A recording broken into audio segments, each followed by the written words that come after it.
ان کے لب رنگی کی نچھاور تھی کہ جس نے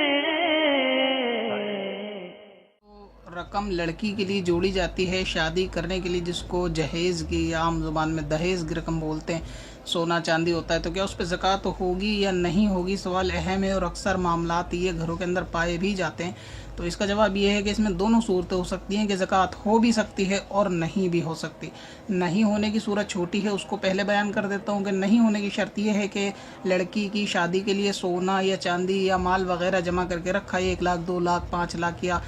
کچھ زیور تھے اور کچھ مال تھا، اس طرح ملا کے رکھا، اور یہ 1 سال تک رکھا نہیں رہا، بلکہ جب یہ مال آیا اور مال آنے کے 6 مہینے گزرے، 8 مہینے گزرے اور شادی کر دی گئی، یا جس کے قبضے میں دینا تھا دے دیا گیا، لڑکی کو اس کا مالک کر دیا گیا، تو اس صورت میں تو یہ زکوٰۃ والدین کے اوپر نہیں ہے، یہ منع کی صورت ہے کہ زکوٰۃ نہیں ہے۔ اب اس کے برعکس ایک صورت اور بھی ہوتی ہے کہ یہ مال اگر کسی نے رکھا اور اس پہ 1 سال گزر گیا اور زکوٰۃ کی ساری شرائط اس پہ پائی گئی، تو اس صورت میں اس مال کے اوپر بھی زکوٰۃ ہوتی ہے۔ یعنی یہ اس سے بعض لوگ بہت زیادہ غافل ہوتے ہیں کہ جو گھروں کے اندر خاتون کے لیے اگر اپنی بیٹی وغیرہ کے لیے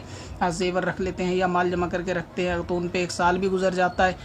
اگلے سال شادی کرنی ہوتی ہے، 2 سال بعد شادی کرنی ہوتی ہے، گھر میں 1-2 لاکھ روپے جڑا ہوا ہوتا ہے۔ اسی طرح بیٹی کے نام پہ زیور ہوتے ہیں سونے چاندی کے رکھے ہوئے، وہ بھی ایک قیمت رکھتے ہیں بازار کے اندر مہنگی، تو اس صورت میں وہ عذر یہ پیش کرتے ہیں کہ جی ہمارا نہیں ہے، ہم کو تو بیٹی کی شادی کرنی ہے، اس کے لیے جوڑا، اس کے اوپر زکوٰۃ نہیں ہے، اس کے اوپر قربانی نہیں ہے۔ تو یہ سب معاملے ان کے اپنے کہے ہوئے ہوتے ہیں، لیکن شریعت میں اس میں زکوٰۃ واجب ہوتی ہے،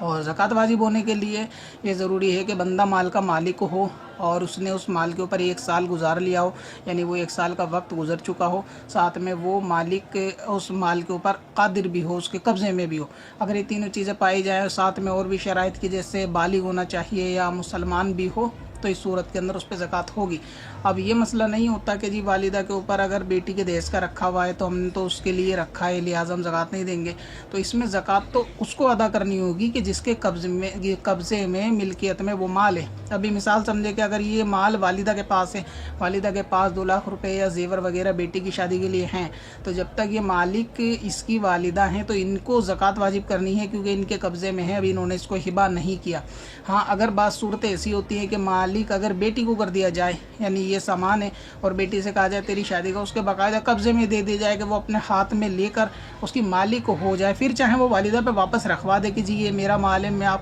سے جب چاہے لے لوں، تو اب جو والدہ ہیں وہ امین ہو جائیں گی، امانت دار ہو جائیں گی، اس مال کی مالک نہیں ہوں گی، مالک بیٹی رہے گی کیونکہ اس نے اس مال کو لے لیا، اپنے قبضے میں کر لیا۔ اب یہ صرف احتیاط کے طور پہ گھر میں یا والدہ کے پاس رکھوائیں، تو اب زکوٰۃ جو دینی ہوگی وہ بیٹی کو دینی ہوگی،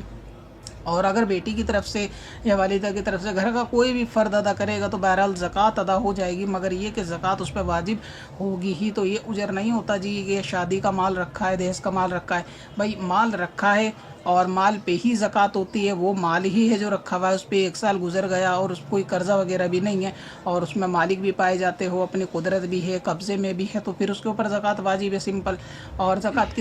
کس پہ واجب ہوگی وہ بھی میں نے بیان کر دیا۔ اگر والدہ نے خود رکھی ہے، باپ نے اپنے قبضے میں کر رکھی ہے کہ جی ابھی میں ہی مالک کو بھی بیٹی کو دی نہیں مگر بیٹی کے لیے ہے، تو جب ہوگی ان فیوچر جب دیکھی جائے گی، شادی جب ہوگی، مگر ابھی جو اس پہ 1 سال گزرے گا زکوٰۃ بنے گی، اس مال پہ زکوٰۃ دینی ہوگی۔ ٹھیک اسی طریقے سے اگر والدہ کے قبضے میں ان کو زکوٰۃ دینی ہوگی، اگر بیٹی کو مالک کر دیا تو اس کو زکوٰۃ دینی ہوگی۔ یہی سارے معاملات قربانی کے لیے بھی ہیں کہ قربانی بھی اس شخص پہ واجب ہو جائے گی، یعنی اس کے نام کی قربانی کرنی پڑے گی جو اس مال کا مالک ہوگا۔ اس کے اندر بھی یہ اجر نہیں بیان کیا جا سکتا کہ جی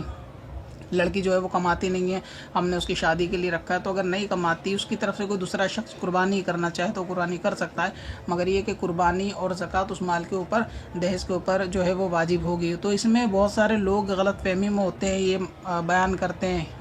اپنی مجبوری کہ بھئی بیٹی کے لیے جوڑا ہے، ہمارے پاس اور نہیں ہے، تو اگر مال کے اندر سے زکوٰۃ ادا کرتی جائے گی تو مال انشاءاللہ تعالیٰ کم نہیں ہوگا، بلکہ جو ہے وہ ان فیوچر وہ بڑھتا ہی رہے گا اللہ تعالیٰ کی رحمت سے۔ اور اس میں ایک اہم چیز یہ ہے کہ ابھی یہ چیز طے نہیں کی جا سکتی کہ جو مال یہ بیٹی کے لیے جڑا ہوا ہے کیا بیٹی کی شادی ہوگی یا نہیں ہوگی۔ خدا نخواستہ کوئی حادثہ ہو یا بیٹی موت کا شکار ہو جائے، بیٹا موت کا شکار ہو جائے، تو یہ وقت کسی نے دیکھے نہیں ہوتے